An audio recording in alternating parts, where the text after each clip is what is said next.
Welcome back to another video, folks, another painting guide, and I'm glad to say it's not a 15mm World War II subject for you. These are Warlord Games Colonial British Infantry. My friend has given me some of the sprues you get free with Wargames Illustrated, so this is the first one I've painted up. I've got some Romans and I've got some French line infantry, Napoleonic line infantry. So I'm going to get them done just as quick as I can. If anybody wants to send me any of these spare sprues they might have lying around, I might also be able to get a painting guide done for them too. Just a thought, guys, get in touch if that's the case. But here we go, let's go over and get started. In terms of undercoating here, I've used German Camel Black Brown on most of the figure, but on the lower part, the trousers, the boots, I've used black because that will be a much better external shade or really deep shade for the blue and the black areas. So I'm starting with the red tunic, and my shade colour for this is going to be burnt cadmium red. Now I'm applying it, working sort of a panel at a time. You know, there are areas created by the straps, by the panels of the jacket on the back, and then you've also got the sleeves and the folds in the sleeves. So I'm basically leaving a little bit of the German Camel Black Brown between all these areas. The folds in the sleeves, I'm only leaving the dark brown in the very, very deepest folds, but otherwise I'm going to use the black brown to frame all the various components that help make up the shape of the tunic so that it becomes nice and clear on the tabletop. The next coat to be applied is red. This is going to be the main coat for the tunic, and I'm just going to follow the path that's already been sort of laid out by the shade colours that have been put on. I'm going to be leaving a little bit of that burnt cadmium red, so there's a nice soft change between the top colour, the cadmium red, and the small amount of German camel brown that has been left next to the edge, what I call the external shade. So there's a nice transition. Now you can see, especially on the folds, I'm painting in lines. You know, I'm painting a fold which is going to go from one side of the arm over to the other, or on the back of the tunic there in the tail, just lines going down, and then I start to fill in. And remember, folks, you're going to want to do this in two coats. Do not try to do it all in one coat. That can work in the smaller areas, but in the large areas such as this, it's just going to look lumpy and also have a bit of a satin kind of finish as well. So take your time, go over it twice, work around all these areas. You can just see me following the same process as the burnt cadmium red, and we're going to build up the shape that we need ready for the final highlight. Now I'm switching to a small brush, an Insane Detail brush from Army Painter. I'm going to be using Scarlett as a highlight colour, and I'm going to be painting just small tiny little lines, in most cases directly above or adjacent to the shade. That way we're going to create the largest amount of contrast without having to necessarily go too bright or use too much of the highlight colour. This is not a particularly bold highlight colour, but this is, you know, this tunic, I don't want it to look like fantasy red, if you see what I mean. So it's just enough to catch those top edges, catch the eye on the battlefield by accentuating the shade. Nothing more than that. And as you can see, I'm using very small strokes off the brush and small amounts of paint. Let's move on to the satchels and the straps. I'm using London Grey. It's a light grey colour, but very, very grey, much greyer than the coats I'm going to be using next, because we're going to go for a white kind of finish. And I'm making sure I'm getting right around the edges of these straps and sort of using this London grey to butt up against the German camel black brown that we have left beside the tunic, and that way we're going to have nicely framed areas, distinctive areas that have an external shade, as I would describe it, an external shade between all these different little components. So just carefully work around, making sure as well you get everything that is visible in those areas that are hard to reach with a brush. If it's not visible, I wouldn't worry about it too much, folks. Just remember the angle that this is going to be getting viewed from on the tabletop. Painting white can be quite awkward, so I'm actually going to be using deck tan as the main colour, the main white colour here, even though it's more of a grey. But once we apply the highlight, as you'll see, it will have a white finish, a nice sturdy white finish in this case. So I'm just going back over what we've already done. You can see me painting the straps, leaving the external shade, which is a light grey, and then I'm painting in folds, for instance on the bag here, leaving some internal shade too, which is light grey, but not too much of that, more around the edges, as I want the deck tan to be most of the internal grey. Once again, folks, take your time. It's going to take 2 coats here. You know, you're not going to get a very light colour like this on perfectly in 1 coat.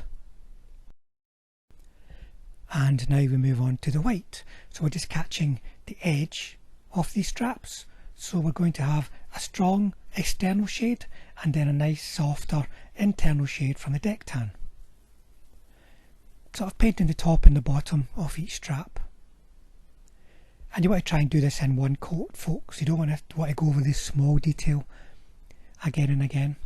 And then we can see us just picking out the shadow lines that we left there on the satchels, so that we're now starting to get some nice defined shapes within these larger areas such as the satchels, so that the eye can see what it is quite clearly, whether you're looking at it close up or on the tabletop. For the strap holding the water bottle, we're going to do something a little bit different so that it looks different from the other strap, and you know, taking into consideration it's different material and different use. And I'm using medium grey here, which is a good, like, kind of dirty base colour, dirty shade colour for the white. And then it's back to white. It's quite a small strap, so we can just put a nice line of white down the middle on the high point, and we'll have a nice distinctive white strap that still looks different from the other strap. For the water bottle itself, I'm using German camel medium brown. Anything similar will do, and keeping some of that German camel black brown as a bit of shade in there, with some Panzerace's Old Wood as a highlight. For the cuffs and the collars, I'm using reflective green as a shade colour and olive green as a main colour, and I'm not going to try to put any kind of tiny little highlight on there. These are very small areas, so that's enough. So I'm painting the olive green onto the edges of the cuffs and into the centre of the collar and the shoulder boards. And now we're on to all that white trim. Some areas can be tricky to reach, such as the collar. So you're going to want to use a small brush here, guys, back to the Insane Detail brush. Make sure the white paint is thick enough to cover in one go. You don't want to have to put 2 coats on here. This is tricky work. But you've also got to make sure that it's wet enough to just flow off the tip of the brush, so that there's just a very, very slight contact with the target area, and you can just draw that line along. And also make sure whenever you're painting detail like this, folks, that you're lining the figure up so that you're drawing the brush in the most comfortable direction, most well supported direction, which is typically straight towards you. Now let's take a minute to pick out all those buttons. and buckles that we've got there. So I'm going to start by giving them a little touch up in black. That's going to really help make them pop. Just a little blob on the buttons, or careful work around the square shape of those buckles.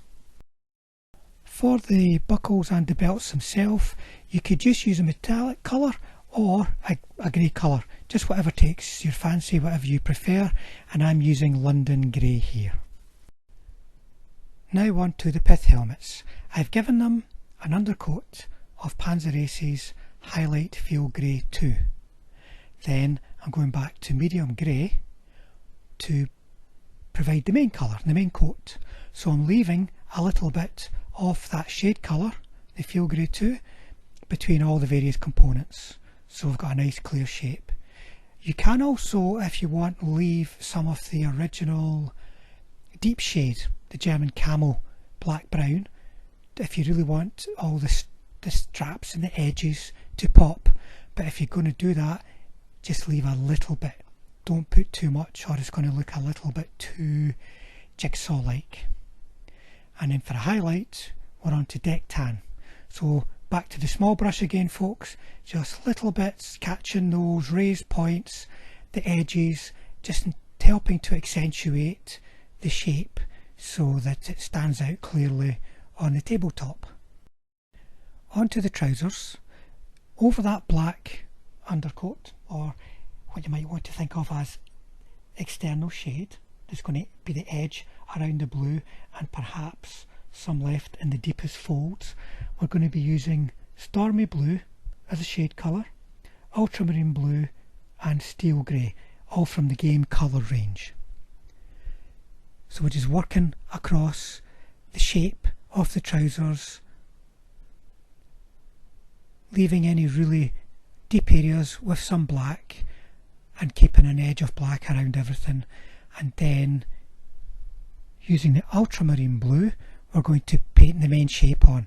So we're really going to be leaving the Stormy blue in the folds and any creases where perhaps the trouser looks a little flat. Perhaps you can create a bit of depth yourself just by leaving a bit of that shade colour. And it may take two coats again, remember folks. And then just a little bit of that steel grey, small brush again, where possible, putting the highlight directly above the shade for the greatest contrast. The red stripe down the side of the trousers is just carefully paint a line with burnt cadmium red. Don't make it too thick, folks. And then go back to the red, paint over that line, leaving a little dark outline and also some of the burnt cadmium red where there are folds and creases, and then a tiny little highlight of Scarlett in this case. It's raising the highlight level up from what we did on the tunic, but just because the area is so small. For the gaiters, we're going to be using olive drab, Panzer Aces track primer and Panzer Aces light rubber. And we're just going to build that up as we've done before, leaving shades following the shape of the casting of the figure. That'll give us the depth that we need, and then a little highlight with this greyish, lightish grey kind of colour, just to help accentuate the shape and really make all the detail pop. The boots and the metallic parts of the Martini Henry rifle have got black as an undercoat, so I'm going to use German grey just to help pick them out so they don't look so flat.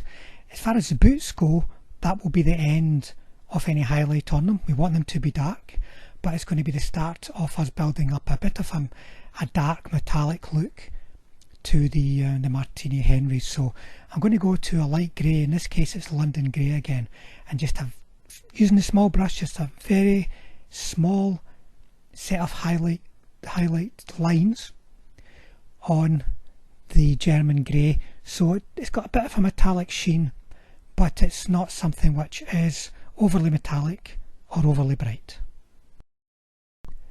the rifle stock already has a coat of German camel black brown, so that's going to be our shade here. And then I'm going to use chocolate brown as the main colour for the rifle stock, and you can see me just blocking it in there just now. Then flat earth as a highlight, and you can, on the larger areas of the stock, paint a bit of wood grain with just some simple little lines using the small brush. For the rifle strap, we're going to be using German camel beige, World War II camel beige. Might take 2 coats, folks, and then a very simple and small highlight with deck tan just to catch the edge and give it a bit of a bleached look. For the skin, I'm using a shade colour of saddle brown, main colour of sunny skin tone, and a highlight of flat flesh. I'm not leaving any internal shades, you know, the German camel brown, not leaving any of that on the flesh areas. I'm just painting them straight in so that the deepest shade you're going to see in the skin is going to be the saddle brown, but there's going to be an edge of German camel black brown between, for instance, the hands and the sleeves, or the face and the beard. And then the joy of painting eyes, folks, I just make sure the paint's flowing nicely off the brush and then draw lines. You can then do your little thin line of, in this case I use German camel black brown down the way, and then you can tidy up around that. Oh, and I use deck tan for eyes or off-white for eyes, not just white, that's a very bright colour. Just be patient. Now we're going in with the small brush again, and we're going to start painting all the details. We've got fingers, we've got thumbs, tendons on the backs of hands, for instance, to help build up that shape. It's going to, you know, these are the things that we recognise all very easily as people, you know, it's things that we see all the time, especially faces. So we're going to paint hands and faces in a way that we recognise, focusing on the features that we recognise, you know, such as fingers and knuckles, the nose, lips, cheekbones, you know, the things that leap out and catch the eye basically. And if you focus on them and build up to the highlight points, you'll get something that everyone's going to clearly be able to recognise. Now, to finish off, we've got the big beard here. I'm using German camel medium brown. There's so many colours you could use. I would suggest you use something which is going to be different from the large areas that you've used elsewhere on any kind of figure. And in this case, for a highlight, I'm using very small amounts of orange brown. It's a nice distinctive highlight that is going to set it apart from the highlights used elsewhere on the Mini. So there you go, folks. Let's have a look at some completed pictures. So there you go, folks, a new subject for me.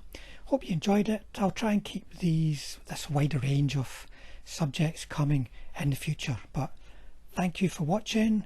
Any questions, stick them below. Thanks to all my subscribers out there, and if you'd like to subscribe, you're more than welcome, folks. See you on the next one.